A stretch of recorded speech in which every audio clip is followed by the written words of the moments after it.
Bora começar essa sexta. Vem aqui, chega. Chega pertinho do tio aqui, vem.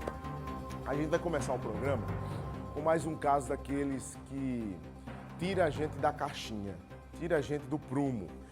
Eu vou pedir para você que está em casa, eu sei que nessa hora, 6h06, a família paraibana já está se acordando, se levantando. Tem muita gente que acordou às 4h30, 5h para ir trabalhar. E se porventura tiver criança agora na sala ou no quarto, eu vou pedir para a senhora o senhor tirar essa criança, para não ouvir, não escutar o que vai ser narrado a partir de agora, porque é muito pesado. A criança não merece escutar isso não, para não crescer impressionada com toda essa maldade. Não que eu queira esconder delas a verdade, mas tem hora para tudo, para elas serem expostas a essas situações, certo? Então tira aí, eu estou dando um tempinho para a senhora tirar, mudar no outro quarto, bota para assistir um desenho, porque é muito pesado. É a história, família paraibana, de uma criança de apenas 2 anos e 8 meses. Olha a foto dela aqui, essa princesa, dessa coisa linda. Essa criança morreu na cidade de Aroeiras. A polícia começou a investigar e chegou à conclusão que essa criança foi vítima de estupro. Se eu parasse por aí, já era, sabe, já era demais já. Tinha passado do ponto, se eu tivesse parado aí. Quando você vai um pouquinho mais à história, além da história, a polícia aponta como principal suspeito o pai da garotinha. O pai, gente, quem deveria proteger, o pai dela. Esse camarada já está preso. A criança, inclusive, tem a informação que ela é autista. Ela tem, inclusive, déficit de atraso na fala, 2 anos e 8 meses e não falava ainda. O crime foi registrado na delegacia de Queimadas. A gente conversou com a delegada, a Suelane Guimarães. Ela contou detalhes da monstruosidade. Eu peço desculpa mais uma vez, porque eu não queria abrir uma sexta-feira com uma história dessa pesada. Eu queria fazer um programa sexta-feira só de muita alegria, diversão, para a gente encaminhar nosso final de semana. Mas eu não consigo fazer isso, infelizmente. Eu tenho que mostrar para você. Acompanhe e vê se o sentimento que você fica no seu coração não é o mesmo que eu estou desde ontem, quando eu fiquei sabendo dessa história. É revolta, é tristeza, sabe? Vamos acompanhar junto. Solta aí. E realmente o laudo médico foi de estupro. A criança foi estuprada e foi estuprada pelo pai, pessoa que se encontra detida. Está presa em flagrante delito, em virtude do cometimento do estupro seguido de morte. O que é que ele alegou durante o depoimento? Ele nega, né? A princípio ele nega. Ele ainda não foi interrogado formalmente, porque estávamos realmente colhendo a materialidade do fato com o depoimento testemunhal. E a principal testemunha é a mãe, que narrou realmente desconfiar quando a criança começou a passar a mão nas partes íntimas e a demonstrar estar com dor. Só que a criança não falava. Ela disse que a criança tem suspeita de autismo e por isso não falava. E aí ela achou estranho, percebeu também as partes íntimas da criança muito inchada. E durante a madrugada a criança gritou e chorou muito. E aí ela insistiu para que o pai levasse a criança para o hospital, coisa que só conseguiu que ele fizesse isso pela manhã. E aí então foi constatado realmente ter sido estuprada e realmente o óbito foi em virtude desses estupros. Você tem dificuldade de acompanhar? Porque eu tenho. Eu tenho dificuldade de escutar o que a doutora está falando, o que a delegada está falando, porque é num nível de maldade, de crueldade que a mente de uma pessoa normal não consegue conceber isso, não. A minha cabeça não consegue entrar numa situação dessa. O pai cometeu uma atrocidade dessa com ninguém, absolutamente ninguém. Mas imagina com a filha de 2 aninhos e 8 meses. Essa criancinha de 2 anos e 8 meses foi estuprada pelo pai. Segundo a polícia, não sou eu que estou falando. E a criança chorava, a mãe relata que a criança, ela apresentava um comportamento de quem estava sentindo dor, porque não sabia falar, ela tem atraso na fala. E aí a mãe diz que a criança, chorando durante a madrugada, ela pede para ser levada. A criança, não é que ela não pede, a mãe pede para que a criança fosse levada para o hospital. Veja isso. Olha a situação que nos revolta ainda mais. A mãe diz que pediu que a criança fosse levada ao hospital. Exatamente isso. A mãe diz, olha, a criança está desesperada, a criança está com dor, o que é que está acontecendo? E ela desconfia, porque quando a mãe vai olhar o corpo da criança, nota, segundo a delegada, nota que as partes íntimas da criança estão vermelhas, inchadas, sangrando. E aí a mãe desconfia, levanta uma suspeita. E a situação começa a causar mais revolta, porque eu imagino essa mãe pedindo para esse cara, durante a madrugada, e ele estava dormindo o sono dele tranquilo lá, como se não tivesse feito absolutamente nada, como se ele não tivesse mexido em nada, não tivesse estuprado ninguém, como se a filha estivesse tranquila. E aí a mãe pede que a criança seja levada ao médico. O cara estava deitado, fica. Não se preocupa nem um pouco com a criança. Para ele tanto faz. A criança chorar, não chorar, tá lá, ele tá deitado, ele fica deitado. Quando amanhece o dia, é que o cara leva a criança ao hospital. Preste atenção, além da criança ser violentada, segundo o relato da delegada, ainda não tem atendimento imediato. Espera passar a noite inteira, o quadro da criança começa a piorar. Se ela tivesse, de repente, sido levada durante a noite ou madrugada no hospital, talvez ela tivesse sobrevivido. Só Deus sabe isso. Mas a gente conversou também com a médica que fez o atendimento à garotinha.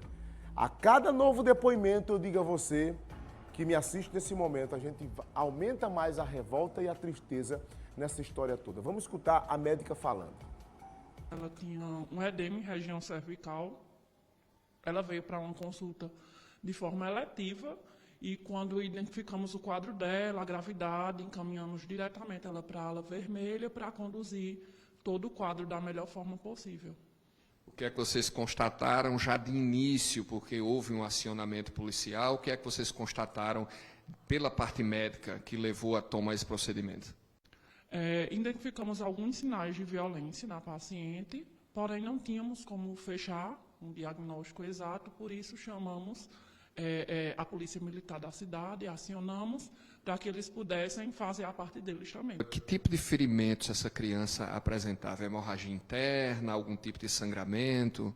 Ela tinha alguns sangramentos que nos demonstravam que ela tinha um sangramento interno, certo? E tinha algumas lacerações também superficiais, externamente. Em partes íntimas. Sim. Você pode estar estranhando porque que a médica está com o rosto desfocado. Você tem noção do grau de maldade e gravidade dessa história. A médica não se sentiu confortável para ser identificada. E a gente respeitou o desejo da médica e ela está preservada com a imagem preservada. Até porque envolve uma criança que morreu. E aí eu fiquei pensando, poxa, essa criança estava com uma hemorragia e ela chorava durante a noite porque ela estava dilacerada. Certamente essa criança estava com alguns órgãos internos dilacerados porque sofreu estupro. A médica narra os detalhes e, mais uma vez, eu repito, é difícil você escutar isso. Como é que alguém tem um sangramento, uma criança tem um sangramento desse nas partes íntimas, está sangrando durante a noite e a madrugada e não é levada para o hospital? E o cara, o violentador, em tese que seria o pai, porque eu ainda tenho que tratar assim para a justiça, seria o pai, porque ainda não tem inquérito fechado, não está ainda definido cabalmente, não está com um carimbo que foi o pai, mas a polícia trabalha com essa suspeita. Então, como é que esse cara consegue dormir? Peraí, calma, vamos lá. Vamos fazer aqui um exercício, eu e você. Imagina que não tenha sido ele, o estuprador, certo? Imagina que não tenha sido estupro. Imagina que não tenha sido um estupro da criança. E você que é pai que me assiste agora. A minha criança, a minha filha, se ela tem febre de 37,5, eu já fico preocupado. Já fico agoniado, querendo medicar, querendo levar para o hospital, sabe, correndo com a criança, porque eu quero socorrer o mais rápido possível, eu quero a integridade física da minha filha, certo? E o pai, deitado numa cama, a criança chorando, tendo sangramento pelas partes íntimas, e o cara continua deitado, dormindo, não se levanta para levar a criança ao hospital? Que nível de monstruosidade é esse, gente? Que nível de maldade é esse? É esse que eu não consigo conceber na minha cabeça, não. Vou repetir. Seu filho não é assim, a sua filha não é assim. Sofreu uma quedinha, cortou o queixo, sabe? O supercílio, tá com uma dorzinha na barriga. Rapaz, a nossa reação imediata é enrolar num pano, ó, ir pro hospital o mais rápido possível. Se não tem carro, pede um transporte por aplicativo, uma carona pro vizinho. Bora, que a menina tá doente. Mas não, a menina tá sangrando pelas partes íntimas e não vai ao hospital. Deixa a mãe ser, deixa morrer aí. Morreu. A criança morreu. Ele nega que tenha cometido essa monstruosidade. Mas vamos ouvir o que falou o sargento César, que efetuou a prisão. Solta aí. A todo momento nega, disse que não fez nada, que a menina vinha doente. E realmente a gente levantou, ela teve internada um tempo atrás no hospital, com uma anemia muito forte e caso também de sangramentos, de hemorragia. E a todo momento ele nega, disse que não foi ele. Sujeito, não foi você. Você está dizendo que não foi você. E a hemorragia que a criança tem, e o sangramento que a criança tem, por que você não levou ela para o hospital? Por que você não correu logo para o hospital? Com medo de ser comprovado que você era o estuprador? Será que foi isso? Será que foi isso? Ontem à noite mesmo, a polícia lá de Aroeiras já começou a trabalhar fazendo a perícia na casa.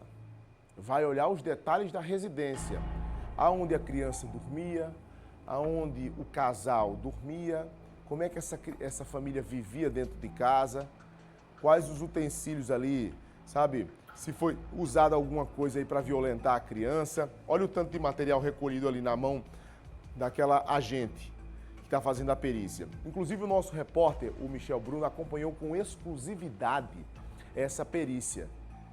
Ele estava lá na porta da casa e conversou com o delegado responsável pelo trabalho. Vamos ver. Cercamos a casa para que nenhum objeto que possa ser utilizado pela perícia, né, de fato, que seja uma investigação mais criteriosa, como o caso pede, fosse preservado. Nós não temos ainda o laudo, né, mas dentre a casa, colchão, algumas roupas, manchas de sangue, isso será desvendado, né, durante o laudo pericial. Será feito um inquérito policial, onde será ouvido mais testemunhas, já ouvimos a médica, outras testemunhas, os próprios vizinhos daqui da localidade. Uma vez recebido esse laudo, será mais uma prova, mais um elemento indiciário para robustecer a acusação.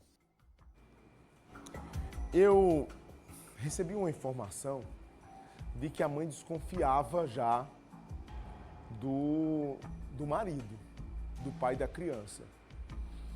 A informação que a gente conseguiu apurar é que essa mãe, de alguma forma, tinha suspeitas sobre esse homem, sabe? Não ficava confortável com esse homem dentro de casa, perto dessa criança. Algumas atitudes suspeitas dele deixavam a mãe insegura em deixar essa criança sozinha com esse homem. Ela percebia alguns movimentos, sabe? Ela percebia assistindo alguns conteúdos complicados. E essa mãe suspeitava de algumas coisas. Inclusive, tinha dificuldade de deixar essa criança só com o pai. Preste atenção no contexto da história. Preste atenção no que eu estou narrando para você. Porque o estupro de vulnerável, quando a vítima tem menos de 14 anos, ou é incapaz de consentir um ato por qualquer outra ocasião, é um crime gravíssimo. É um crime gravíssimo, é isso mesmo. Estupro de vulnerável é um crime gravíssimo. Se a pessoa tem menos de 14 anos, a criança tem menos de 14 anos, é incapaz de consentir esse ato, por qualquer motivo, representa 72% do total de estupros na Paraíba, viu?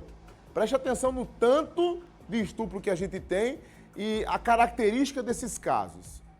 Isso em 2023. Em 2022, né, esses dados são 2023, né?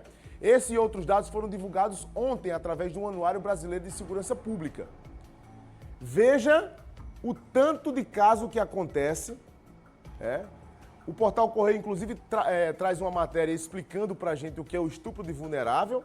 É um destaque que a gente está dando aqui no Portal Correio. Ó, estupro de vulnerável representa 72% total de estupros na Paraíba em 2023. Aponta o Anuário de Segurança Pública.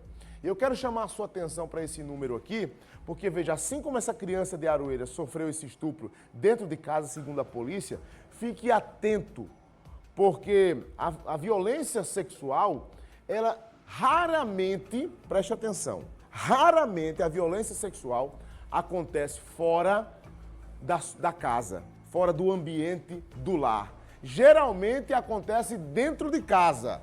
O caso dessa criança, segundo a polícia, até a perícia foi feita na casa, o caso dessa criança aconteceu dentro do lar que deveria protegê-la. Agora veja, o pai já está preso, já está lá preso, certo? Certamente vai continuar preso.